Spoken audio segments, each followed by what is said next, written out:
All right, well, I think we can probably go ahead and get started. It looks like we have almost all of the students on, which is great. So welcome, everybody. Thank you for joining us here today. If there's anybody logged on who I have not met, I'm Megan Carney. I coordinate the Sustainability Fellows Program here at UNH. So on behalf of the Fellows Program and the Social Innovation Internship Program, we want to welcome you to our third alumni panel webinar of this summer. Last week, we were fortunate to hear from some of our partners and alumni who work in community development, which we interpret very broadly. And we heard from people who work in nonprofits, government agencies, and higher ed, all of whom champion sustainable development at the community level, but they do so on a bigger scale. So they're not necessarily working in specific communities, but they're working to support progress in many communities at state, national, and global scales. And I was so inspired by their stories because all three of the panelists that we heard from last week had taken the work that they first tried out in their fellowships and internships and scaled it up immensely. So they're now enabling this work to happen all over the world. And to me, it was a beautiful illustration of the potential impact of experiences like you're all having this summer, just growing that impact from one community to, throughout the state or throughout the world. So today we're going to hear from some more alumni and partners, and this time on the topic of responsible investing, which, as either you know or imagine or are about to find out, is another area where the potential impact is massive. So again, we're trying to put our conversations into the context of the Sustainable Development Goals, and we're going to show a short video on goal number 17, which is to revitalize the global partnership for sustainable development. So we'll go ahead and start off with the video, and then we'll get to hear from our panelists.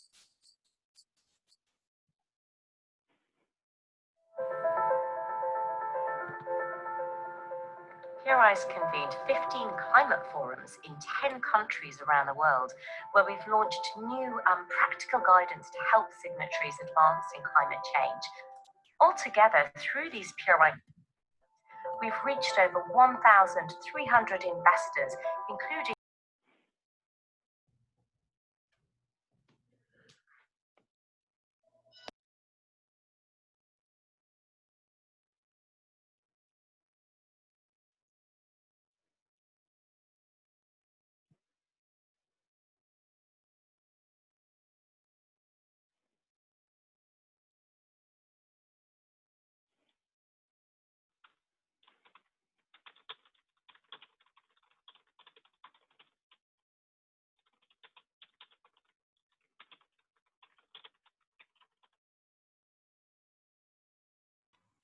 Dana, I think you have to unmute so we can hear the video.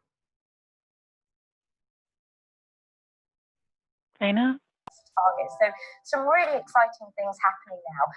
However, the industry as a whole really needs to step up from incremental growth to an exponential climate action, and the opportunities are here today. And then whenever we talk about kind of energy transition, they said, well, do you think the oil and gas sector is a little bit overpriced today? Can you imagine the sector really shrinking to whatever the percentage? It's like, oh yeah, I can see that happening in 2030. But I just don't think it's a position that we should take now.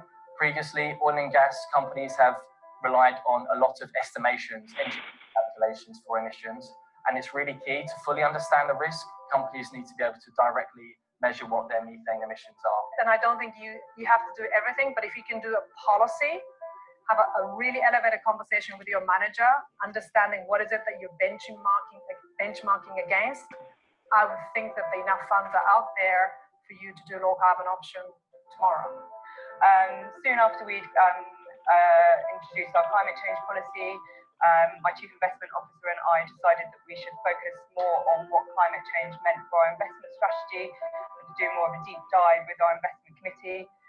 We spent a long time thinking about how we could do that. The typical investment committee agenda is jam-packed full of the kind of traditional standing agenda items. There isn't normally time to look at a topic like climate change and really think about what that means for your organisation.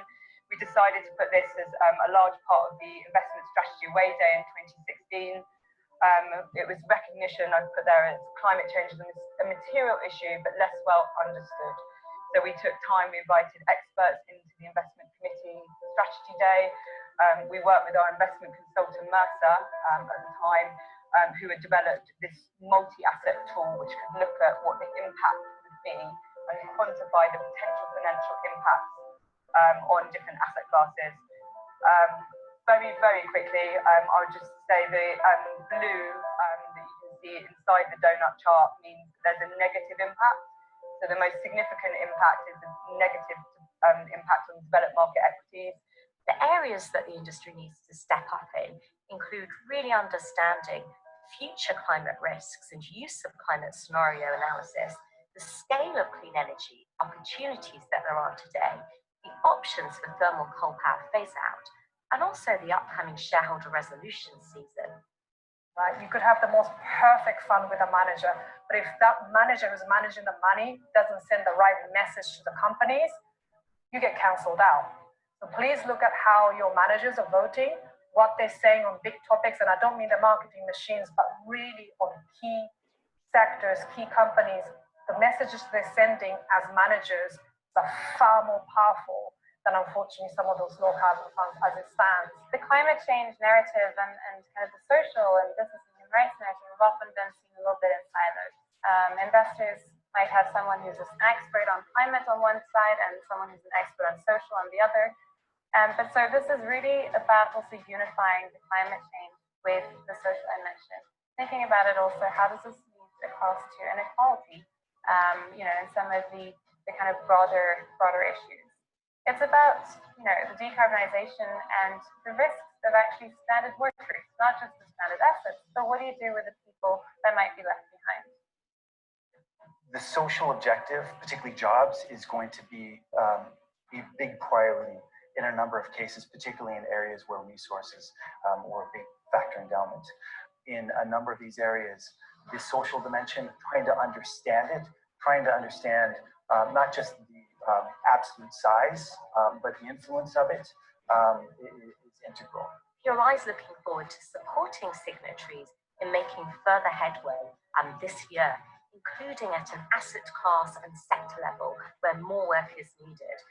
Particularly what PRI will focus on is our new thought leadership and work program, the Inevitable Policy Response, Act Now, which will help investors step up to exponential climate action.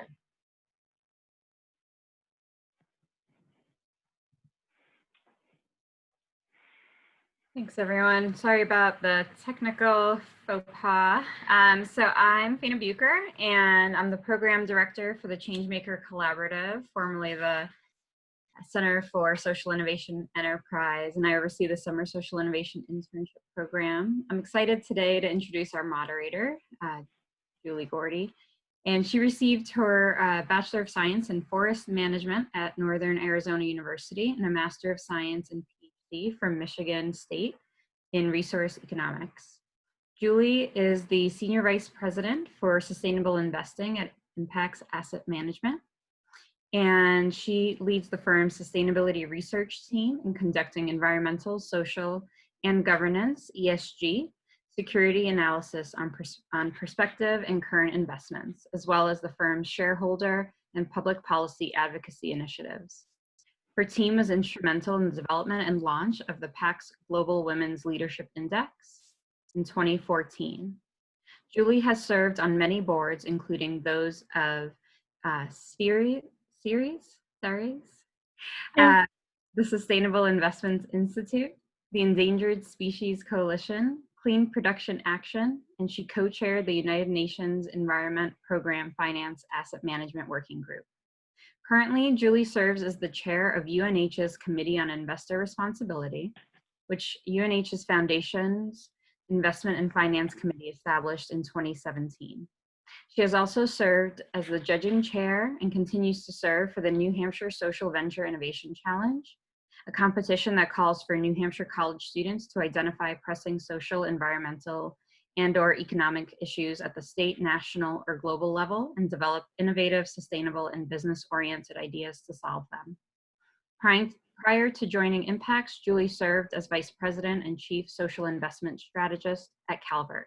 Her experience before she joined the investment world in 1999 includes nearly 14 years as Senior Associate and Project Director at the Congressional Office of Technology Assessment, Vice President for Economic and Environmental Research at the Wilderness Society, Program Manager for Technology Programs in the Environmental Protection Agency's Policy Office, and Senior Associate at the Northeast Midwest Institute.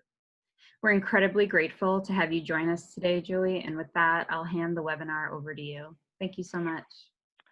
Thank you, Faina, and it's good to see all these bright faces. I'm going to say just a couple words about sustainable investing and then leave the rest of the stuff up to the people that you really want to hear from, the panelists. Sustainable investing is something that started, really the first firm to do it in the US was Pax World Funds, which is who I still work for, and they started in 1971. So it's been around for a while. It started with a couple of Methodist ministers who wanted to not profit from firms that were profiting from the Vietnam War, and it has since morphed into something that really encompasses all the parameters of sustainability. And it has for about 5 or 6 decades. It grew really slowly. And it was sort of thought of on mainstream Wall Street as something that you did if you really, were persuaded that you had to put your investments in something that you believed in, but it was going to cost you. You wouldn't get competitive returns. That has totally shifted. We are now seeing sustainable investing as something that is commonly achieves at least competitive returns and often achieves better returns, not just because of some kind of cosmic accident, but because sustainability is actually something that has financial value. It has a lot of social value as well, and that's why we do it, but it is also nice that it can outperform when you think about things like confronting the challenges we confront now: COVID, pandemics, climate change, inequality, racism, sexism, sexual harassment, all that stuff. If you get involved in that as a firm, you're probably going to lose at least some reputational value and very likely some financial value as well. That is one of the reasons that sustainable investing has prospered and is now over $30 trillion. Sorry, I was hearing somebody else. And one of the other reasons, the big reasons that it's thriving right now is because of you guys, because the millennial generation and women are the 2 primary demographic groups really driving interest in sustainable investing. I think largely because millennials feel like they are the first generation that grew up that didn't look forward to exceeding their parents' standard of living, where they might actually be hobbled throughout their lives by the problems that previous generations created, like climate change. The interest in investing in a world that is low carbon and more sustainable has never been higher among any demographic group. That's pretty much all I'm going to say about sustainable investing. Obviously, I'm happy to answer questions, but now I will introduce en masse the panel. You will be hearing from Connor McFarland, Laura Lusciuto, and Nick Walsh. And I'm assuming it's in that order. And I will let them say a few words about what they do all by themselves. So Connor, take it away. All right, this is just gonna be a quick intro before we dive in. Yeah, so hi guys, I'm Connor McFarland. Studied economics at UNH and graduated in 2017. I did the Center for Social Innovation internship the summer of 2016. Yeah, I'm the loan manager at the Local Enterprise Assistance Fund right in Boston. So looking forward to talking with you guys.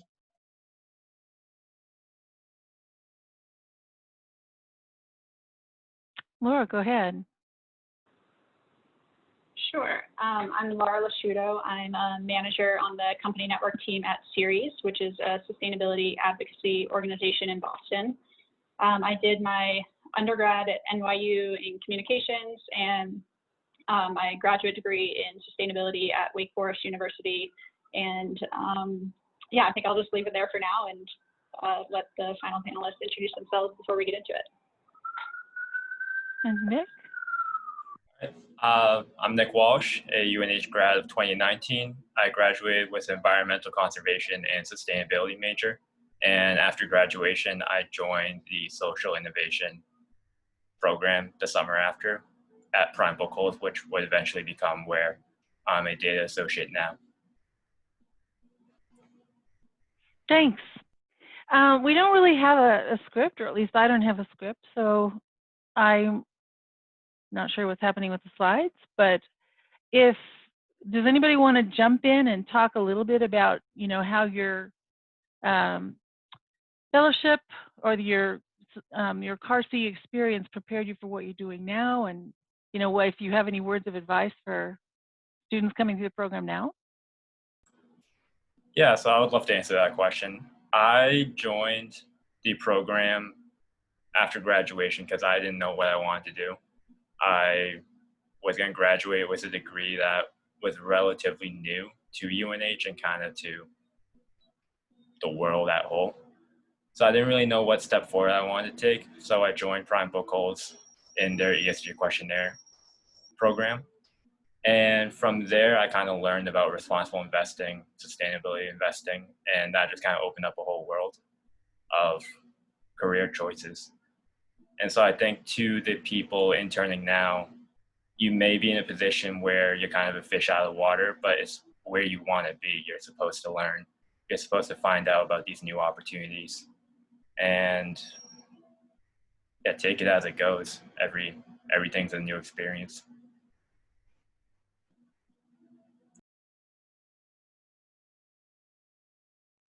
Anyone else want to jump in on that? Yeah, sure.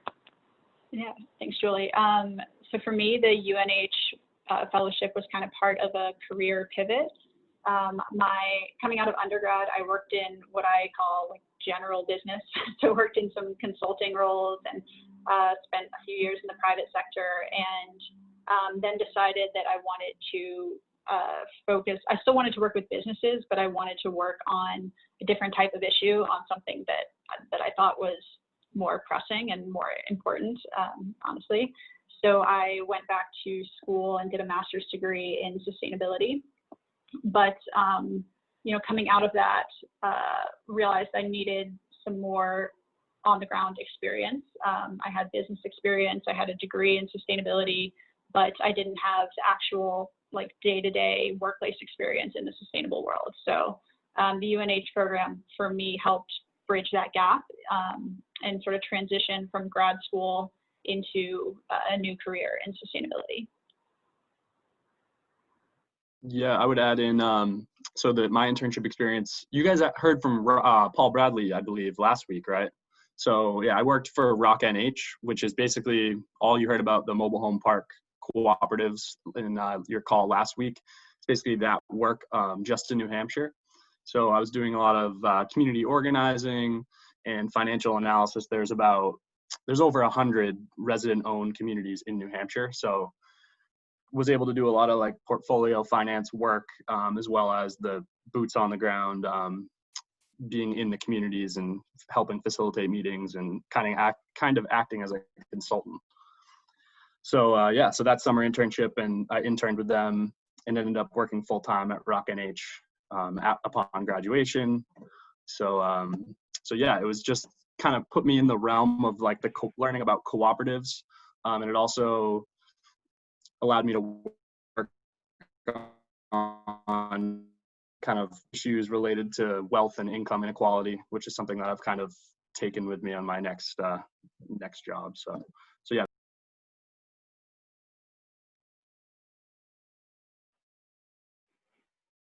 Great. Thanks. I think we lost you there at the end, Connor, but that may just be your internet connection or something. Oh, yep. Sorry. All right. I think we only lost a couple of words. So I'm hearing, from all three of you that there's quite a bit of sort of interest in working in a sort of sustainability area, or in something that you feel is contributing to making the world a better place. How does that translate into your sort of long-term aspirations? Do you feel like this is preparing you for whatever the next step is? I remember when I left graduate school, I was wrestling with myself over these two job offers I had, one very traditional, very sort of trodden path, and one not. And I agonized to the point where one of my professors noticed it. And, he gave me one of the best pieces of advice, which sounds like intuitively obvious to the casual observer, but it was really a good piece of advice that I ever got. And he said, Julie, you don't have to decide what you're going to do for the rest of your life. You just need to decide what you're going to do next, which actually liberated me and put me on a different path. Have you found any sort of nuggets of wisdom in terms of shaping your future career from the experience you did have at Carsey and in your first job? Anyone? Yeah, I think that that is great advice and something that I continually remind myself of, both in terms of career and other parts of life. Not everything has to be a decision for the next 20, 30 years, especially nowadays. People change jobs pretty frequently or change roles within an organization. And I think that every role you take, whether it's an academic role or a job or a volunteer position, everything you take gives you some more information about what you want to do next and helps shape your path. And it doesn't all have to be a really clear-cut path of going from A to B to C. In some ways, when I look at my career path, it can seem maybe a little bit disjointed in that not every position directly translates to the next one. But if you look at it overall, I think it actually makes a lot of sense and tells a story. And each job that I've had, I've learned a lot of skills, met a lot of people that have helped me in the next role. And I can say something that I've learned from every single position I've had that has helped shape my path and take me to where I am today. So long term, I mean, I do foresee a career in sustainability for me, but in terms of whether that will be still in the nonprofit sector like I am now, or private sector, a more traditional role, a more innovative role, that I'm not trying to plan. I've learned by now to stop trying to plan or predict things. Wise woman. Nick, anything to add? Yeah, so, sorry, I'm reading a message. Me too. Yeah. So Fane and I had this conversation when I was trying to figure out what I wanted to do after graduation. And she told me that my education doesn't have to stop when I receive my diploma. And that has kind of shaped my whole understanding of what I want my future to be. Because I know I want to work in sustainability. I don't know whether or not that will be investing my entire life or whether or not I do something else for another organization. But that's one of the great things about sustainability. It's all encompassing. That sports teams could incorporate sustainability in their day-to-day practices. Universities can do it. It is everywhere, all at the same time. And I guess my senior year, I was kind of crippled with the idea that I have to make my decision, because if I don't now, I'm always going to be behind. I'm always going to just be behind whoever is beating me. So I guess the idea is that it's not a competition. Find what you enjoy. And for most people, their first job out of college isn't going to be their dream job. It just usually isn't the case, but it helps you get to where you want to be. It helps you figure out what you want to do. If you find that your first job is what you want to do, perfect. If you find that it isn't, no sweat. You have this experience. You can move forward and figure out what you want to do. Our careers they're long, and you don't have to figure out what you have to do the first day. Good advice. Excellent advice. So I was just as a kind of a thought exercise, I would love to hear from each of you about what, like, maybe one of your biggest challenges has ever been and how you met it.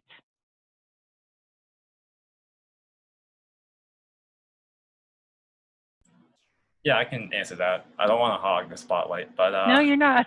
You're not.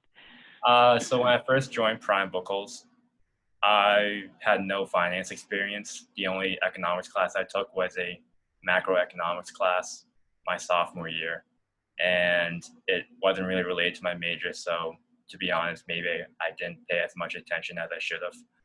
But once I got into the office full of these people who had masters from these amazing business schools, they knew everything about finance. They were just rolling off terminology off the tongue that I had no idea what they were saying.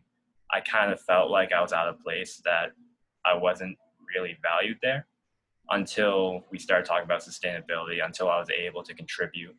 That I found that because I'm not into finance as much as they are, that means I can't contribute here. And it was a little difficult at times. There were some times I didn't know how to contribute or whether or not my expertise was relatable to the conversation. But I guess, I don't know, you bring value and it may not be directly relatable, but at the end of the day, there's a reason that you're part of the conversation. Yeah. Yeah, I would add in one of my challenges probably about a year ago when I moved from the New Hampshire Community Loan Fund to another CDFI called the Local Enterprise Assistance Fund. And I went from working in a strictly housing program where it was just very one-dimensional, in terms of the loan products and the type of work being done. And then my new opportunity, we lent to small businesses, we lent to food cooperatives, we also did the housing lending. There was a lot more, at least when I started, it was a little overwhelming saying I've never underwritten a loan for a grocery store or for other small business. And I thought that, I don't know, I just going into it, I just kind of thought I would be looked at as incompetent or not, I don't know any of this. So if I don't know, I just didn't really have the confidence thinking that I could do it. So that was definitely a big challenge for me to overcome. But working alongside, you'll find that a lot of your professional colleagues, they want to see you succeed. So don't be afraid to ask questions. I think if you are kind of hit with a major challenge, just asking any relevant questions about, how you can get to the bottom of that challenge has worked for me. And another challenge too is being kind of a younger employee in a workforce that may not be a bunch of 24, 25, 26, 30, there could be a very diverse group that you're working with. So just learning how to kind of communicate with people from different generations and different backgrounds I think was a challenge also. As long as you don't say, okay, boomer, we're all good. Yeah, no, don't worry. Laura, do you have anything to add here? Yeah, I'm not so much thinking of sort of professional decisions or career decisions, but just a big challenge that I have encountered in my actual work was in my previous role for a really small business association in Boston. I was brought into a position without much guidance or much leadership, and was asked to reshape a program that had kind of been let fall apart, and I was brought in to rebuild this program from the bottom up. And I didn't really totally know what I was doing, and I just kind of charged ahead and did what I thought needed to be done. I was so anxious to move the ball forward and get things done and make progress that in retrospect, looking back at it, I think I should have taken more time to step back and evaluate the situation and listen and get input from a variety of different stakeholders and people inside and outside of the organization. So it was a really big job that I was tasked with, and I think that I probably didn't take the time that I should have taken to kind of evaluate the situation and get all the information. So if I were to be put in a similar position again, I would just I would advise myself to sort of slow down, and sometimes those foundational steps, even though it feels like you're not moving as quickly as you want to, those are so critical for building something that can last long term and for having the kind of outcome you're looking for. So yeah, I just would sort of advise myself if I were doing that again to slow down and make sure I have all the information before trying to move forward. Oh my God, you guys, you're resonating so much with my career. Now, I went through all of this stuff 40 years ago. You can probably see by looking at me that when I went to college, there were people hunting mammoths. But I remember in the 1980s, I was working for the Office of Technology Assessment, which was a congressional agency, and there was physicists and engineers and MDs and material scientists and chemists and one economist, me. And so anything that had a dollar sign on it came to me. And at the time, there was this wave of financial leveraged buyouts and takeovers that was really concerning to people in Congress. They were afraid that that would reduce corporate focus on long-term results and diminish R&D, which was, you know, a source of competitive advantage for the U.S. So that came straight to me, and I spent so many weeks just saying, oh God, I'm an economist, I don't know anything about finance. Moreover, I hate finance. It's very different from economics. I can't do this. And I said, tough, you do it. No physicist is going to do this. So I did it, and I went through it, and I sort of came out the other end still saying, I really hate finance. I'm never, ever, ever going to do anything in finance ever again. And now look where I am. So, you know, so those moments when you have to say, I don't know anything about this, but, you know, if I have to learn it, I'll learn it. They can be really important moments in shaping a career, right? So it's always important to sort of check yourself, slow down, think, you know, and think, you know, maybe that wasn't so bad, right? So then I'm going to ask one more question and then open it up for Q&A from all the participants. I think one of the things that helped me, you know, shape my career was paradoxically something that I thought at the first had nothing to do with my career. I'm also a potter. So I spent a lot of time basically just with mud, trying to make something that has function out of mud. What is it in your sort of personal life, your hobbies, your interests or something? How does that play into a good work life for you? Or does it?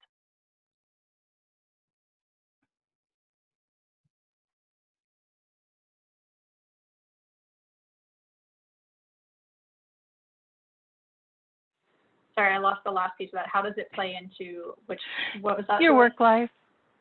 You know, a life is a combination of many pieces, right? Work is one piece. Sometimes the pieces don't touch, but sometimes they do. Is there anything in your sort of your personal passions, your own, you know, the stuff that you do when you're not working or not being paid for it that you think has contributed anything to your career path? For me, it was just a matter of getting out of my head.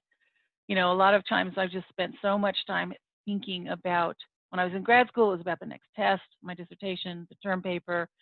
You know, when I started working, it was all about what was going on at the office. And being able to sit down and sink my hands into mud and throw a bowl, you know, just got me out of my head. It was so refreshing. It's so, you know, it's like getting up, breathing, walking a mile, you know, and it would really helped me sort of sharpen my thinking when I was thinking. I didn't realize that until ages later. Any insights there? Sorry, go ahead. So I really like being in the outdoors and doing any activities of that sort. And among other things, I think that's something that kind of fuels my passion for sustainability and environmental conservation. So I think that's just how those two worlds kind of collide. And I've always been kind of drawn to companies that also value sustainability and how their impact has on their communities. So I think that's where those two worlds collide. Yeah, I would agree with that. I love to do pretty much anything outdoors, spend a lot of time outdoors, and I think that is always a reminder of what we're trying to accomplish and the importance of protecting and preserving the environment. So as sort of cliche as that sounds, I think spending time outdoors and seeing the beauty of nature around us is definitely fueled my passion for working in a field that is ultimately trying to protect it. It can be a very tangible reminder of what we're doing because we're working at such a high level and talking about, you know, governance systems and transforming the economy, and it can get very it just, you kind of lose like the connection to everyday life sometimes. So I think that kind of brings it home for me.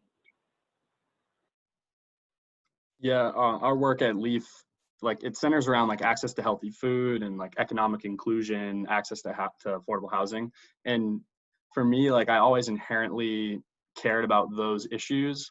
So it's almost like this job has kind of like opened up paths of or portals of other information for me to kind of like just like we've talked about before, like just continue learning.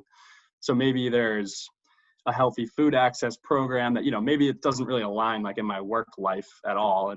Like our organization wouldn't play a role in it, but just learning that it exists and just being interested in like social enterprise, quote unquote. I think that's a wide-ranging word or phrase that you can use. So yeah, just diving deeper into different housing and healthy food issues has been interesting for me.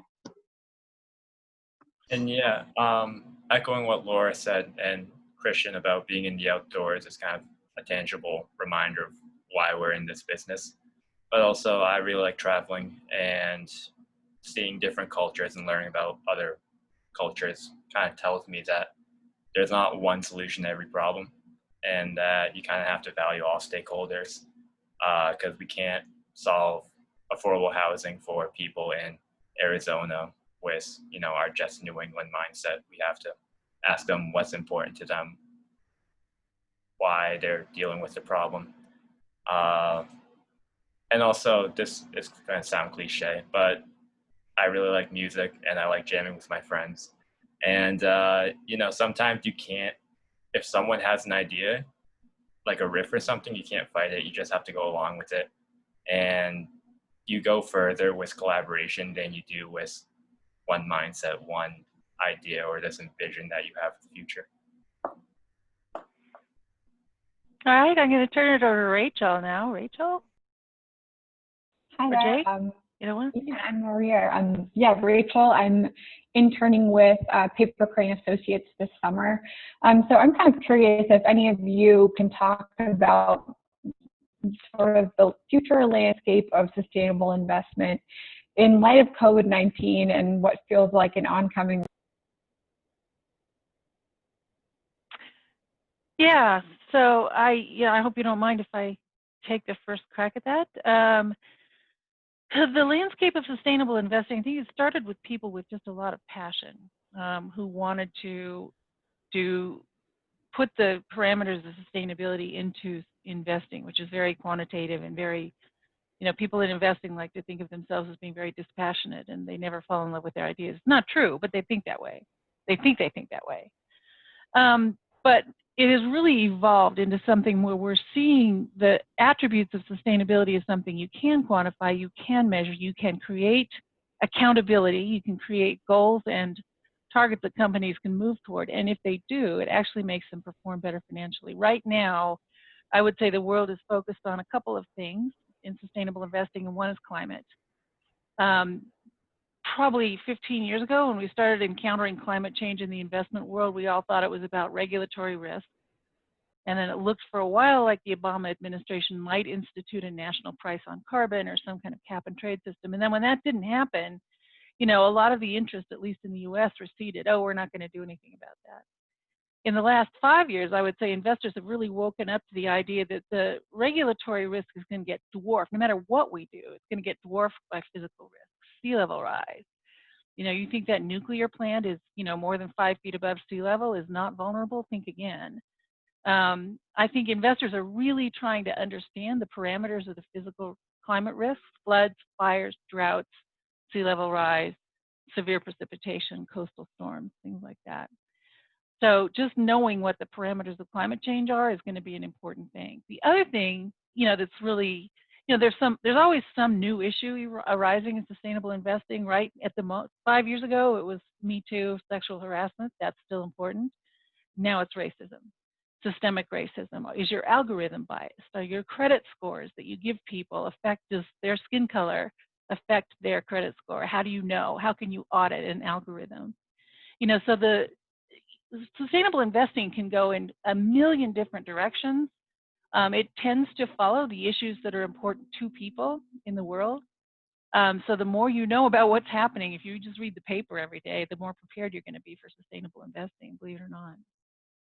Math is also good. Having quantitative skills is good. It is not a sine qua non. If you aren't a math whiz, do not worry, you can still work in investing. Anyone else want to add to that? That was a really good question. Yeah, I would add in, so from Leaf's perspective, we're basically a small loan fund, right? We have a $10 million loan portfolio. So investment in Leaf would just be like an investor making a loan to us, we'd give them like 2 to 3% return over, you know, 2 to 5 years. And what we're seeing, at least for the investment side, for a small CDFI like us, is that more wealth managers are being receptive to allocating social impact investments as a percentage of their clients' portfolio, or as a very small percent of their portfolio. So in the last couple of years, we've made some groundwork being able to communicate what we can offer as an investment to these wealth managers. So I think that's one trend, at least, that our team is seeing. Another trend that I would just highlight that probably there's still more uncertainty around, but we're hopeful to see, is that private equity dollars, at least in some circumstances, will be a little bit more flexible than kind of the standard that they've held on to the last few decades.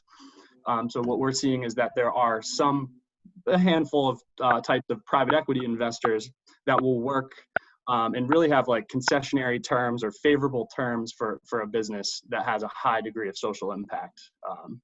And that could relate to any type of, whether it's climate related or food waste related, to name a couple of examples that we've worked with. So yeah, we're hopeful that will continue, but partnering with private equity dollars as a CDFI like Leaf would really help our work develop. So. Great. Jake, I think you're up next. Hi, everyone. I'm Jake. I'm a sustainability fellow working with Solavita in Burlington, Vermont this summer. And I'm kind of reverting back to the career discussion. I've been thinking a lot about in sustainability, what kind of organization I want to be involved with, whether that's a nonprofit, private organization, maybe an institutional investor, or the government, working more in policy. And I was just wondering if any or all of you could speak to maybe different experiences you've had working in those kinds of organizations, and if there were things that you liked or disliked, and could maybe give me some insight on, as I make this decision. Anyone want to step up? Yeah, so hi, Jake. I think just kind of take every opportunity that comes your way if you can. So before I started my full-time job at Prime Bookholds, I had a month and a half free, and I took 2 weeks off just hanging out with friends. But the other month I actually spent at Impacts. Julie, you may not know this, but I worked with David Lowig on their gender analytics research. And it was just another way to kind of learn about what I wanted to do, kind of see the research side of sustainable investing, which I love. So another thing in my back pocket. But don't be afraid to say yes to everything. I mean, kind of talk to people in the field, kind of figure out what they do. And again, harping back to what we said earlier, the decisions you make today don't dictate your entire future. You make a decision every day. So. Great insight. Anyone else? Yeah, I was a business student, and I've worked at a nonprofit my whole career so far.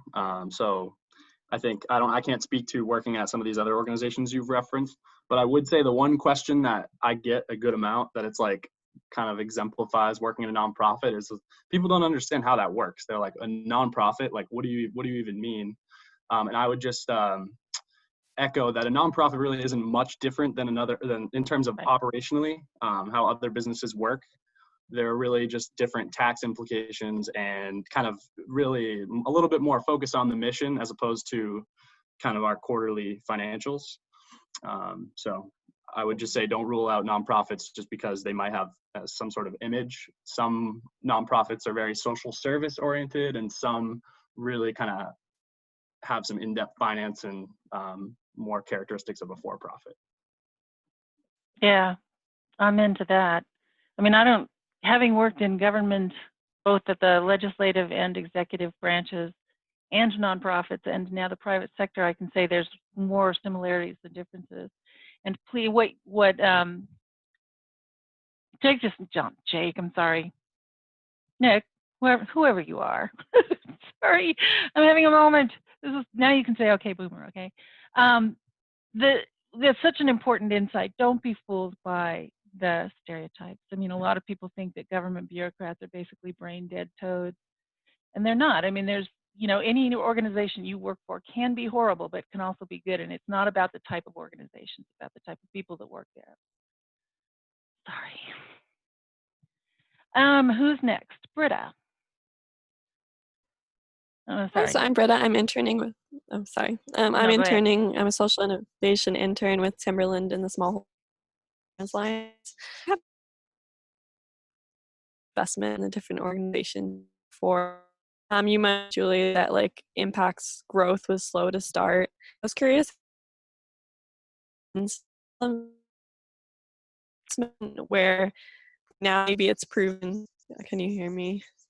So you keep cutting out, so try it again. Oh, You work for Timberland and you're asking about just general about investment and how you had mentioned at the outset that impacts growth was slow to start. And I was curious about how the organizations keep innovating within sustainable investment when now it's become more provenly that you got returns from it. But I'm curious how the organizations calculate risk for investments that might be more radically sustainable, but as of now haven't proven burns. In the future, you want to keep building towards increasingly sustainable methods. Right. Is how that's balanced by the different organizations. Yeah, really good question. I mean, the pricing risk correctly is always, I mean, that is the soul of finance, and it is not something anybody has a crystal ball for. I mean, you're always trying to skate to where the puck is going to be. So, you know, and we're all facing a future that no human has ever experienced with climate change. So, you know, we've got some very unpredictable risks ahead of us. Physical risk, for example, can be understood in terms of probabilities, but I can't tell you where the next hurricane is going to be, or where the, you know, next, or even where sea level rise is going to impact next. What I do know, because my daughter is a climate scientist and she brings these things home, is that if the ice melts in Iceland, sea level goes down in London and up in San Francisco. So it is not necessarily intuitive. But I think the idea of trying to understand what's happening in real time and how that's going to impact the future is absolutely at the center of all finance. So how we grew, you know, how we grow in the future depends on how good we are at making those predictions. And you know, there's no single, you know, cookbook answer to how you make them, but I find that the more you know, the more you study, the more you go back to the facts. We can all have different opinions, but we should start with the same facts. If we start with those, we're probably going to do better than if we start just with our biases and impressions. I realize that that's totally cliche. Does anyone else want to add anything to that? Okay, Hatal, I'm sorry if I'm pronouncing your name wrong. That's okay. I'm Hetal. I am currently a sustainability fellow for the town of Groton, Connecticut. And I noticed you guys all kind of work in similar realms, but have different positions within your companies. Some of you are in the private sector, public sector. And I was wondering what your day-to-day is like and how that kind of varies between each person.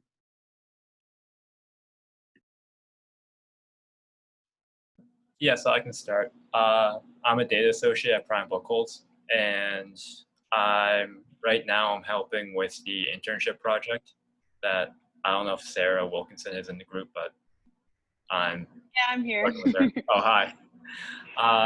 So I'm working with Sarah and Libby, another intern that we have, on our ESG questionnaire, the program I actually was part of last year.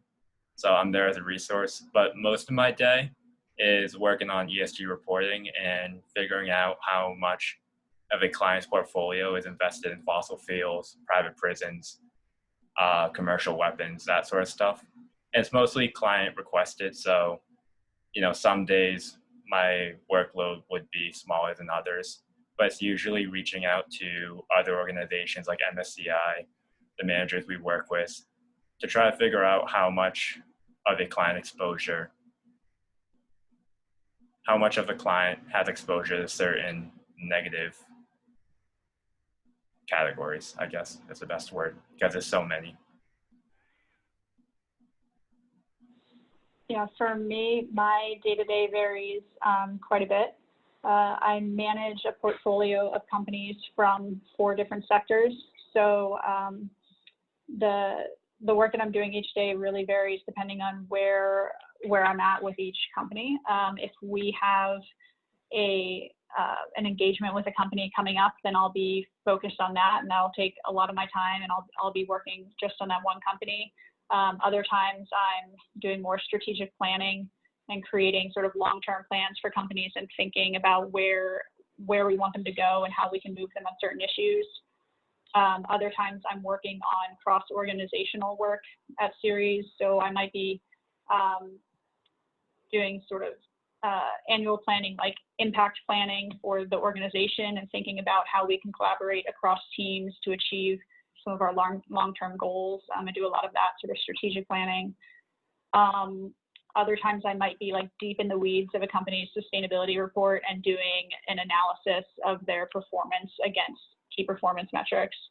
So it really can vary a lot. Like my day can involve a lot of strategy. It can involve a lot of research and analysis.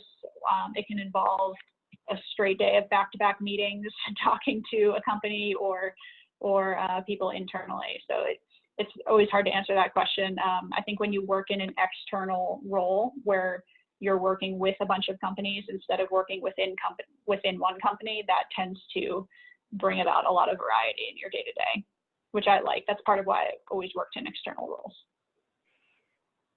Yeah, in my role as a loan manager, it's kind of changed a little bit with COVID because there's less just face-to-face networking, and it's harder to like go tackle and fundraise for certain initiatives when you're not out at events and physically there. But yeah, my day-to-day is basically managing the loan portfolio, which would require like cash management, so moving money around to collect payments, communicating with borrowers on their payment schedule, whether or not we've done some deferred payments due to COVID. So businesses, that requires various back and forth communication on just us not forcing them to make payments, basically. And then as an 8-person organization, also, I get to have kind of a couple different dimensions. So focus on fundraising for different grants or investments. And then also, I forgot kind of one of the most important pieces would be underwriting new loans. So any loan applications that come to our fund, myself and our director of lending will kind of evaluate it and see if it's a good fit for Leaf. And then we'll take it a step further and do our due diligence, underwrite it, and present it to a committee, our investment committee. So yeah, a lot of just kind of managing interactions between borrowers, moving money, working on organizational initiatives, and then obviously, yeah, generating new business and writing new loans. So. Very good. Ariella, you're up.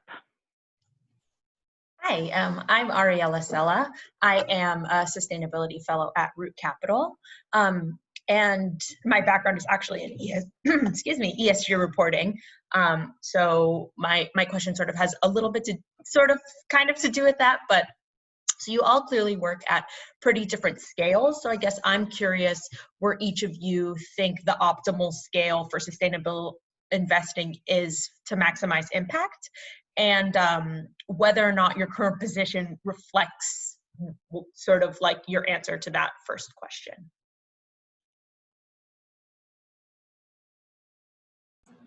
Donna, you look like you have something. Oh, go ahead, Nick. Sorry. No, it's just a hard question. Okay, I'll go. So Prime Bookhold's clients are mostly universities, museums, foundations.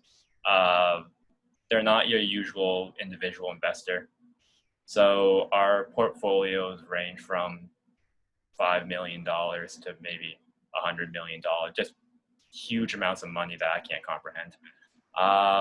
But I've always had the belief that where the money is, that's where the change has to be. So I guess, yes, my current position reflects that value. And maybe that helped me make my decision in getting a full-time job here. But I've always felt that if a large corporation isn't going to do it, individual change doesn't mean that much at the end. I think everything's systematic, and the biggest players in the system right now are corporations. I mean, we have corporations that are bigger than governments even. So I think that's where the change has to be. Yeah, for me, I mean, I honestly couldn't say where the optimal level is, like which one's better, operating the small scale or the large scale. I think they both have benefits. Series operates at a very large scale. So our investor network is 170 investors with $26 trillion under assets under management. And our company network is 50 companies, which are mostly Fortune 500. We're working with like the Apples and Nikes of the world. So we're operating a pretty large scale and going for high level change within those companies. So we're trying to change sustainability at the very top. And the benefits of that is that it has ripple effects. The downside is that change takes a long time. These companies are not very nimble, although I think they're getting faster with their movement compared to what they were 5-10 years ago. I think they're moving more quickly. But it can take years to get a company to make even an incremental change. And sometimes it feels like it's very slow going. The benefit though, like I said, is the ripple effects.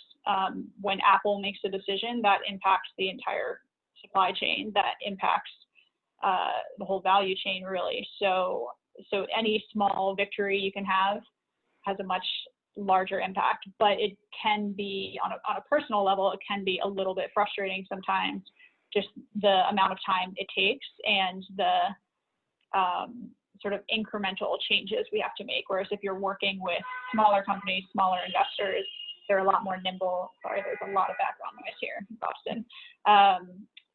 They're a lot more nimble and can sort of shift gears a lot faster. So I think there's pros and cons to working with both. Ultimately, like Nick said, I think the big corporations are where the change really comes from. And the investors have a lot of power over the corporations as well.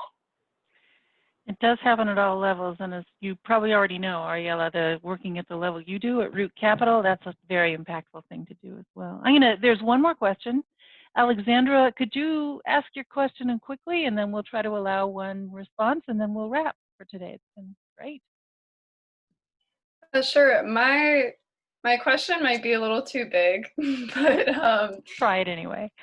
In undergrad, I was really involved with a fossil fuel divestment campaign in my institution, and I was curious, like, if you've come across like students wanting to do fossil fuel divestment, like how you've maybe worked with them, or maybe the future you see in this cause.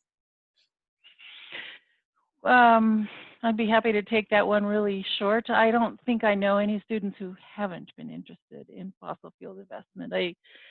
I think that's something everybody is interested in, and that shows in the market the worst producing, or the worst yielding, the worst performing sector in the S&P 500 for the past 15 years has been fossil fuel. So this is a train that everybody is getting on, and it's probably a hydrogen-powered train at that.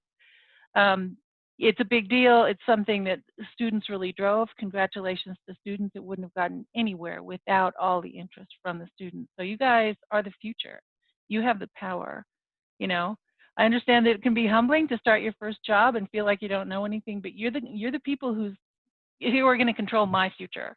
So, over to you. Thank you for this. Everybody, your insights have been great. The questions have been great. Really enjoyed it. Megan, do you want to say anything to wrap up, or Faina? Yeah, just thank you so much, Julie and Connor, Laura, and Nick. It's been really a pleasure to hear all your stories.